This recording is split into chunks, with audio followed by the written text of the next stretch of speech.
Mexican wrestler Perro Aguayo Jr., who tragically passed away at the age of 35. And one of the first people to hit me up and tell me about the news was one of our longtime show listeners, followers, Robert. He had told us about it, or Roberto, as I like to refer to him as. He told us about it, and he was like, Lee, are you going to talk about this? I said, I'm on it, but I just wanted to really take my time processing the information, gathering up as much information as humanly possible before commenting on it. And in case those of you, maybe you were on vacation, maybe you might not be aware, you didn't read the dirt sheets the past several days, this was a pretty big deal. So basically, you know, Pedro Ramirez, his real name, who wrestled as El Hero del Perro Aguayo and Perro Aguayo Jr., he basically died like Friday morning going into Saturday after an accident had occurred during a match in Tijuana, Mexico. Again, he was 35 years of age. The match was for Crash's Lucha Libre Independent promotion. The name of the promotion was Crash. And it featured him teaming up with Manic, aka TJ Perkins. You all know of him from the TNA wrestling promotion.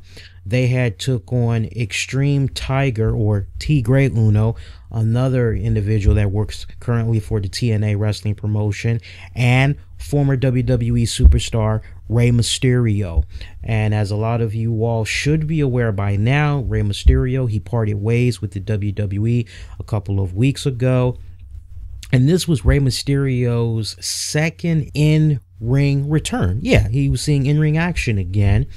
And during the match, Aguayo took a spinning hit scissors from Mysterio that sent him outside the ring. Aguayo would immediately get up to his feet, get back in the ring before being taken out by a drop kick from Mysterio to set up his patent 619 move. Now, at this time, the initial cause of death, it appears to be a snapped vertebrae from how his head landed on the ropes. Manic was then positioned on the ropes next to Aguayo so that Rey Mysterio could do a double 619. And there is just, oh my God, footage like out the ass from different angles of what all had went down. There's like a full match here of everything that came about. You got to have a strong stomach to watch this. I'm letting you guys know up front, because with what you're seeing, you're basically watching somebody die before your very eyes. Now, there have been conflicting reports since this initially went down. You know, one report said that basically the video footage that was surfaced online, or that has surfaced online, is saying that this young man died before they could put him on the stretcher and all that. However, we're also hearing reports that apparently, you know, he was still hanging on. He was still alive after all this had went down, that he was unconscious and all that, but that he was just quickly fading. So take it for what that's worth. Either this young man died in the ring, or slowly, well, not slowly, but very quickly, he was dying after all this stuff had went down. But to follow up the double 619 Rey Mysterio was supposed to do, and afterwards Mysterio went to hit the move. He missed Aguayo, who remained on the second rope, slumped over. Manic would go over to check on Aguayo before being taken outside of the ring by Tigre Uno. From there, we saw Mysterio then attend to Aguayo and quickly finish the match, while Konnan was shaking Aguayo, trying to, you know, see if he'd wake up. I mean, he was just trying to do everything he could to wake him up. EMTs, they arrived. They were late because they were backstage tending to other wrestlers that were injured earlier in the night. But EMTs, they would eventually arrive to attend to him. After the match, he was put on a wooden stretcher because they didn't have a real one available, because they were in the back tending to, other wrestlers that had injuries and all that. Whether or not those real stretchers went to them, who knows. But once they came to the scene to attend this young man, they did attend to him, and they took him to the back. At this point, it was pretty much about getting him loaded onto an ambulance vehicle and taken to the nearby hospital, which, from what I understand, was like a block or two away. Mysterio would address the crowd, saying, when we got into the ring, we give ourselves and our best to our public. A real accident happened. I ask with my heart, or correction, I ask you with my heart for a prayer that God protect him. He was transported to a nearby hospital and pronounced dead at around 1 a.m. local time. And for those of you that may not be familiar with Perro, he was basically a top heel in AAA, and he was the leader of the revolutionary stable Los Perros del Mal. And he had recently headlined last Wednesday's AAA Rey de Reyes event, where he teamed with Pentagon Jr. against Rey Mysterio and Mysterio.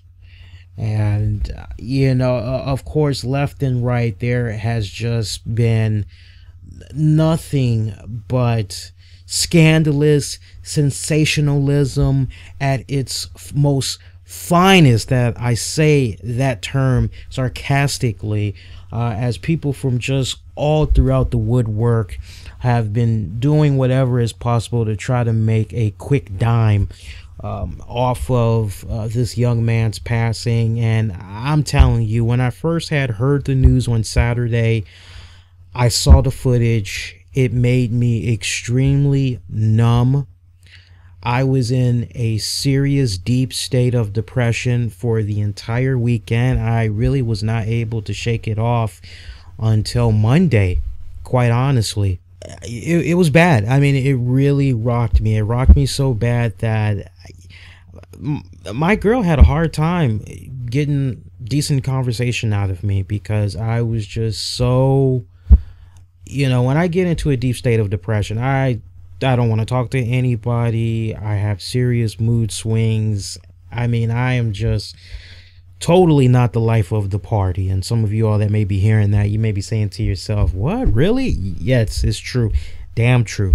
And that's just how I was feeling all weekend when I saw this footage. But then what even made me more sickening to my stomach was the fact that we had individuals that were taken to YouTube, and they were saying, oh, Rey Mysterio killed a wrestler. Rey Mysterio killed somebody with the 619. And I'm like, you ignorant motherfucker. What the hell video footage were you watching? Because Rey Mysterio did not kill anybody with the 619. What the hell are you talking about? And just how people were just taken to YouTube, these so-called wannabe YouTube personalities haven't interviewed an actual celebrity in the field of wrestling and entertainment, never before in their lives, just basically firing up a webcam, trying to get attention, trying to get the hits, trying to get the clicks, trying to get the subscribers, and making their commentating on this devastating piece of news profitable by monetizing their videos and all that. Didn't mean to make that sound like a circle. I'm freestyling here. I'm saying what's on my mind. All right, this isn't predetermined shit. I didn't write any of what I'm saying down, as we always do here every Tuesday night. I kind of have an idea what I want to talk about, but I don't rehearse what I'm going to say. I just speak the first thing that comes to my mind. And I was just definitely appalled by a lot of the stuff that I was seeing on YouTube, because I'm saying to myself, these people on YouTube, they are supposed to be part of the internet wrestling community. And one of the things that I've always heard about from people that are part of the internet wrestling community is that they are a savvy bunch, that they are a smart bunch, that they are the type of people, they know before they go to a WWE event or a TNA event or whatever, they know exactly what's going on with half of that roster based on everything that they've been able to read and gather from interviews and all this. For the most part, they are a savvy bunch. So when you hear Rey Mysterio killed somebody with the 619 and you're a longtime Rey Mysterio fan, I would think that the first thing you're saying to yourself is, well, wait a minute, that sounds like a bunch of bullshit. How the hell can Rey Mysterio kill somebody with the 619? If you're a longtime Rey Mysterio fan as I am, and you remember him from his days in WCW, you're definitely crying bullshit. You're saying, wait a minute, what's really the facts? How did things really go down? And it just sickened me to my stomach that there were so many people out there that was just really looking to make a quick buck off of this, getting the clicks and all that, that they didn't kick back and wait for more information to come to light before really giving true in-depth analysis on this great tragedy. And I remember it was so ugly at one point that if people weren't saying, oh, Rey Mysterio killed somebody, people were shitting on Konnan for shaking his friend. Everybody's like, oh, Konnan, the fucking dumbass. Why did he have to mess with the body like that? He probably made the injury worse. He could have perhaps killed the guy. And I was just amazed at the amount of comments that I was seeing from people that were saying this. And I'm saying to myself, how it's so easy for you to be high and mighty in your position of being behind a keyboard and typing this shit up. Because I was seeing most of this stuff all throughout social media and on various wrestling forum sites and all that. And I'm saying to myself, how big of a man you are to, or woman, to be able to say these things in front of a keyboard or on your mobile device. You're just basically typing this shit up. Put your face in front of your words, I dare you. But you know what? You probably won't do that because you fear of serious backlash from the community. But how easy it is for people to say those types of things when it's obvious you've never been put in a situation like that. And I said this on one wrestling forum site. I said, you know what? Let that be your father. Let that be your mother. Let that be your girlfriend. Let that be your wife. Let that be your kid. Let that be somebody that you genuinely, sincerely love and care about so very much that you come home one day and you just see them laying on the floor. And you know for a fact that they aren't the type of person that would try to pull a bad prank like that. You're genuinely concerned. Your heart is skipping a beat. You drop whatever is in your hands. You race right to them and you're shaking them. You're like, hey, wake up. Wake up. Come on now. Wake up. What's going on? Are you all right? I mean, after you've tried to revive them a little bit, you're going to grab the phone, you're going to call 911, and until the EMTs get there, you're probably going to be getting a little bit of play-by-play calling from the dispatcher on the phone, telling you what you can do until the EMTs get there, as far as maybe trying to revive this person that you love and care about. I have had friends that have had family pets for years. Oh my God. I remember my best friend, Ebony. I remember she had a cat named Max. It was a silver tabby.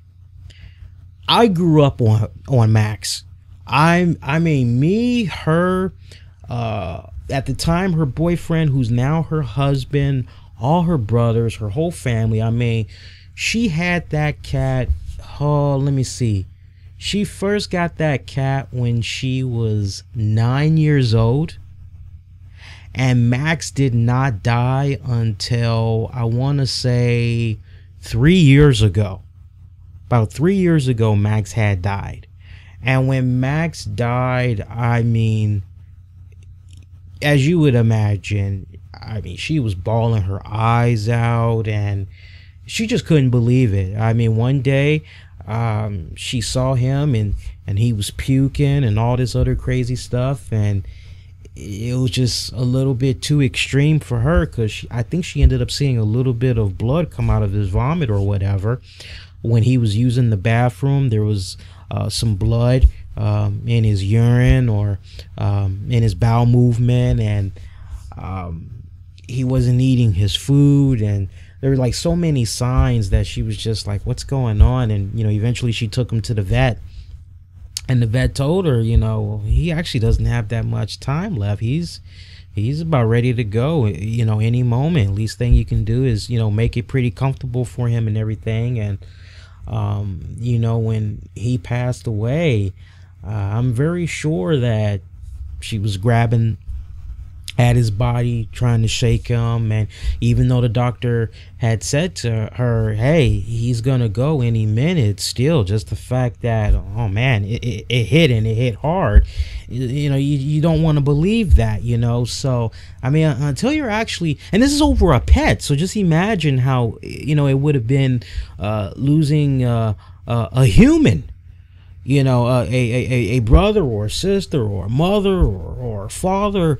There are so many people. I mean, that's a good example, but I know of many people that will react the same way that Konnan did on a pet. So just imagine what they would do with a colleague, a coworker that they've grown very fond of, just somebody that they love and care about in general, And then, you got the argument of some people saying, well, Konnan, he's been a promoter, he's been a businessman for about 30 years now. He's supposed to be a professional, he's supposed to be calm and collected. Newsflash, dumbass. Konnan doesn't have a degree. And okay, so when a person dies in the ring, this is what you do. Guess what, people? There's a first time for everything. Take it from me. I have been at this now, as far as podcasting, live web shows and all that. I've been at this now for what's going to be a little bit over 4 years come later this summer. I'm going to have like 4+ years, like maybe 4.5 or whatever. Just when I think I've learned everything there is to learn about this field that I'm in, I always learn something new. And I love learning new things. I don't ever like being made to feel as though I know just about everything, because when I start feeling as though I know everything, I get bored, unfortunately. Then I look for a new challenge. So I love it when I learn something new, because the day that I stop learning something new on a daily basis at that, doesn't have to just apply to what I'm doing with the shows. It could just be life in general, just learning something new as I go along. The day that I stop learning, I mean, that's when it's not going to be fun anymore. You know what I'm saying? I don't know. Maybe that's when I'm going to die. I don't know. But, all these people that are talking high and mighty, well, he's supposed to be a business promoter. He's supposed to be this. He doesn't have a degree in what to do and not to do when somebody is basically dying or is dead in the middle of a ring. His reactions, I was totally fine with. If I could have just gone back and then you got people that are saying, man, the match should have stopped. How the fuck could Rey Mysterio do a 619 over a corpse or over a dying man? And really think about that. Just really think about that for a second. Let me hip you to something. Let me hip you to something for those of you that do not know, because I'm going to enlighten you with some real shit tonight. When I worked as a shift supervisor in the field of security, I basically had supervised a building that was about, I would say 15 levels. You had law firms that was in there. Who else did you have up in there? You had a property management team that was in there. I had a responsibility to the shop owners, all that stuff. And let me tell you something. The way that we were trained, if a situation occurred where we came across maybe a suspicious package, turns out it's a bomb that's in there and ain't no telling when it's gonna go off.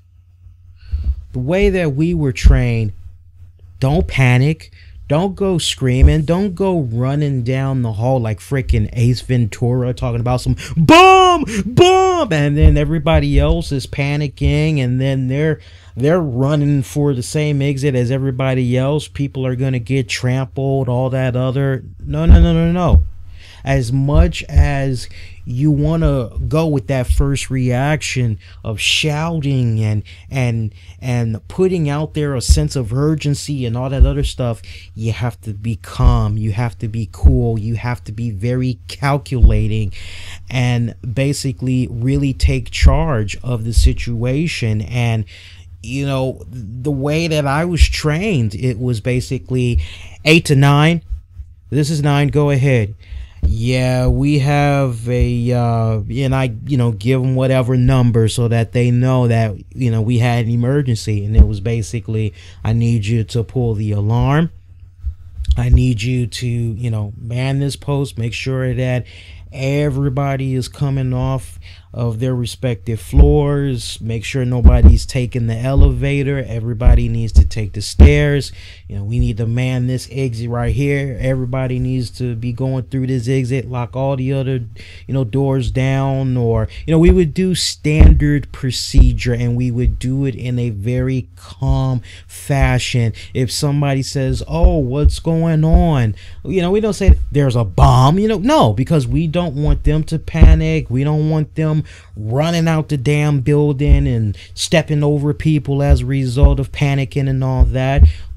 I'm not really sure right now, but we have an emergency to the point right now that we need the fire department to get here, and we need the local authorities to come, for your safety. Ask that you leave the building, wait across the street at the park. You do it like that.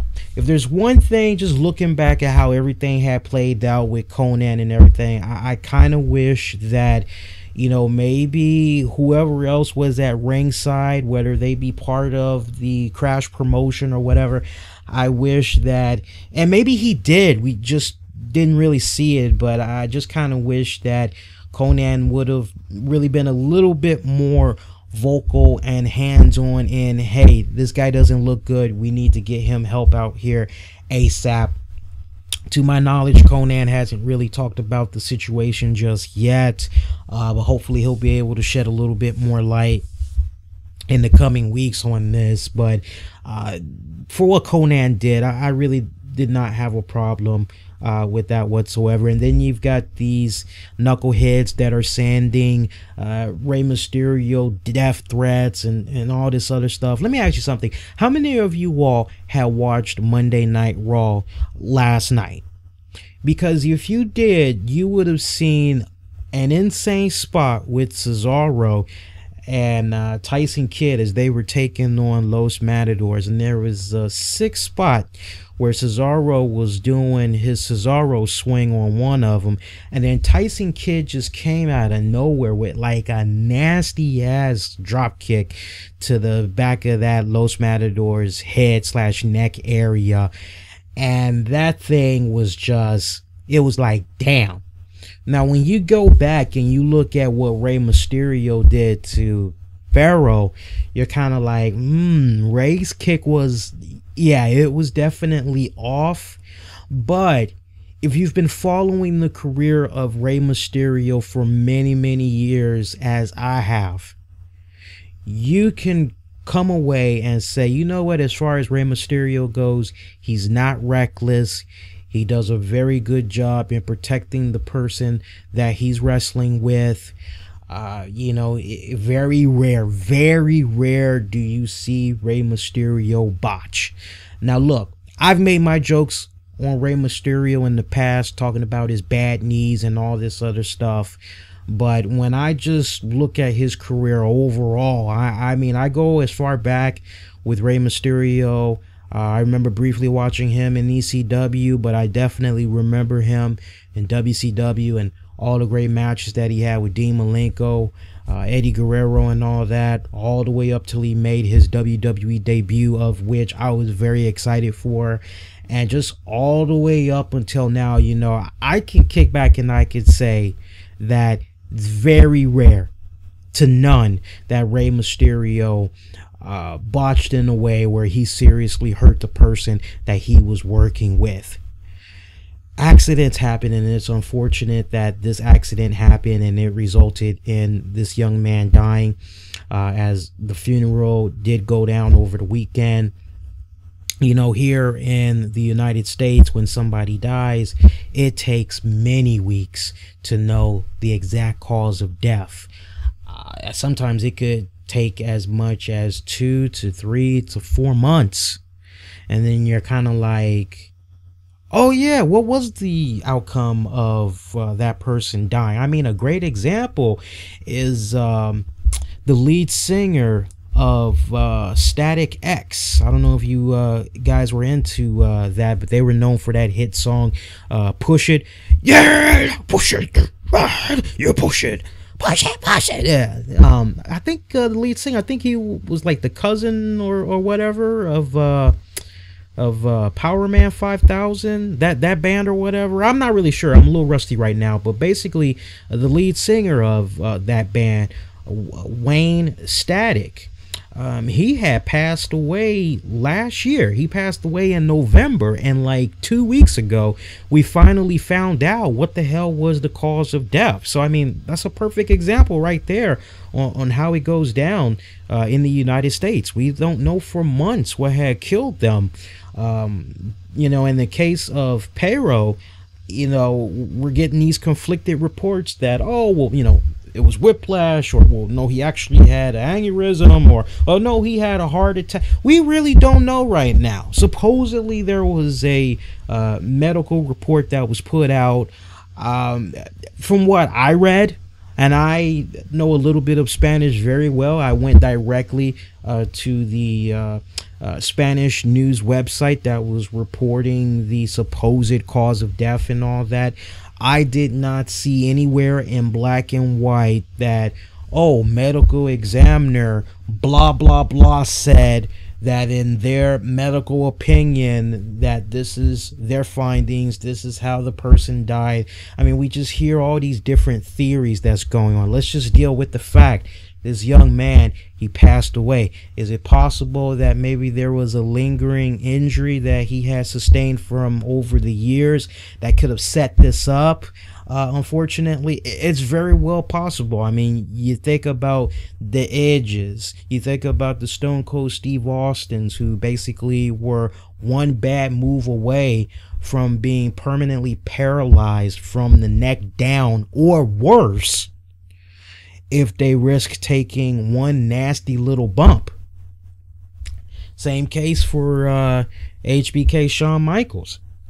He never did have proper surgery on his back. He spent time away from the ring and all that, but he never did do any fusion, nothing like that. And if you read his new book, you learn that he was really rolling the dice when he decided to get back into wrestling again. Thank the Lord that, or the powers that be, that he's okay and everything. But, you know, when more information becomes available as far as what exactly was the cause of death, you know, what triggered it, I mean, we'll definitely revisit it. But I must say, you know, I'm glad that we didn't have Nancy Grace and all these other weird motherfuckers that don't like wrestling. What's that one reporter that's had it in for WWE for so many years? I can't think of his name right now. Mumchkick or whatever. Last name Mumchkick. I hate him so much. I like try to block out his name, but every single time something bad usually goes down in wrestling, he always has something negative to say, and he's always taking shots at the WWE. But you know, I just got to say, I'm very, very disappointed in the way many of these wrestling news websites had handled talking about the news. A lot of them, they showed the video footage, which was just so graphic, in my honest opinion, of this young man. Whether or not he was alive or dead, I mean, again, those are conflicting reports. I mean, we got half the report saying he died in the ring. We got the other half saying he was just hanging by a thread. But in either case, you had wrestling websites that were just sensationalizing this, showing the video footage from different angles. I really didn't appreciate that. And, you know, this is coming from somebody that usually has a very strong stomach, because I'm the type of person, I will laugh at a slasher flick. I will laugh at the shoot 'em up flicks and all that, you know, but when you see stuff go down in reality and there's actual footage, you just go, ooh, damn. Ooh, that's a little too much, you know. There was only one website that I'm aware of that did not cover the news in such a way where it was very distasteful, in which they were showing the videos and all that, and that was TNA Insider. And as you guys know, I'm a occasional columnist for that website. I was very proud to see that they did not show any video footage whatsoever. They talked about it, but they didn't show any footage. So, you know, it's nice to know that there are some good people that are out there that try to put a little bit of dignity into the wrestling news that they're covering. But that is my thoughts on the whole situation. I know Lucha Underground, they did a 10 bell count in memory of Perro. I believe that's going to be airing I think this Wednesday on the El Rey Network. Rumor had it that WWE at one point, at least on Monday's WWE Raw, they were gonna put up some type of a graphic or whatnot. Looks like when Monday Night Raw came and went, they did not do anything. I know we had Triple H, who else? Zeb Coulter, Dixie Carter, TNA president Dixie Carter, so many people, so many people in the wrestling industry took to social media to give their thoughts and prayers on his passing. Bill Goldberg has been very vocal about the circumstances surrounding Perro's death, as TMZ had caught up with him. And Goldberg noted that it was a very rare accident. That's how he described it. And he said that he feels WWE should pay tribute to the man at some point during WrestleMania this weekend. Direct quote, "There's no doubt there needs to be a silent bell or moment of silence for him," Goldberg said. "There's no doubt." And Goldberg also said that he hasn't spoken to Rey Mysterio since the accident, and that Rey's a great guy. He talked about wrestling him in WCW and said that Rey never has any ill intent when he's working, and that he goes above and beyond for the safety of his opponent. Goldberg said that Rey feels this more than anyone because he's got a great heart, and that he would never want something like that to happen in his wildest dreams. He also feels that the incident should absolutely not make Rey retired, and you just can't help but be in that situation that Rey Mysterio is in right now. I mean, he is probably really contemplating on whether or not he should he should be continuing to do this. But I mean, as it stands right now, and it really, really makes you wonder just what exactly is going to be going on with Rey Mysterio and Konnan, because they have that event that's going to be coming up on Thursday, March 26th, Wally Mania. As I don't know if you guys had heard about that, but basically this is a event where Rey Mysterio is the main attraction. All right, it's like a cocktail party. Yeah, all right, you gotta do a cocktail party with Rey Mysterio. There's also supposed to be like a live interview. There's supposed to be a live fan Q&A with Rey Mysterio. There's supposed to be a Vegas after party and all that. So this is supposed to be going down in Santa Clara, California. So you can't help but kind of say to yourself, okay, so is this still gonna happen? Is this still gonna go down? It's a double-edged sword when you look at this event and any other events that Rey Mysterio is supposed to be doing going into WrestleMania weekend, because it's like no matter how you cut it, Rey's gonna be looked upon in a negative light. So if he goes to this event, you know, he tries to push to the side what all had went down with a friend that he lost, right? The tabloids are going to have a field day. There's going to be podcasts and web shows that's going to bash this guy. He lost a friend. He killed somebody. And that's how ignorant they're going to be. It's not me. I'm just saying. That's how ignorant some of these people are going to be. Oh, and he's laughing. He's getting his drink on. He's chilling with Wale. What the hell is this? And then if he doesn't go, there's probably going to be a bunch of people that's going to be like, I want my money back. You guys said Rey Mysterio's going to be here, and Rey Mysterio isn't here. I want my money back. Yeah, they'll understand what's going on, but they're going to want their money back. And everybody that has worked very hard to promote this event, they're probably going to be like, well, man, can we get like maybe a substitute in there? We can't really lose Rey Mysterio. Rey Mysterio doesn't go to this event, it's going to have people even talking more. So, I mean, either way, he's going to end up looking like a bad guy no matter how you cut it. And it's very unfortunate. And I tell you what, if Rey Mysterio seriously is contemplating retiring, I hope that he just has a good sit down with his family. You know, maybe he can talk with Chavo, or if he's still connected to the Guerrero family, you know, maybe he can reach out to them, get some input and all that.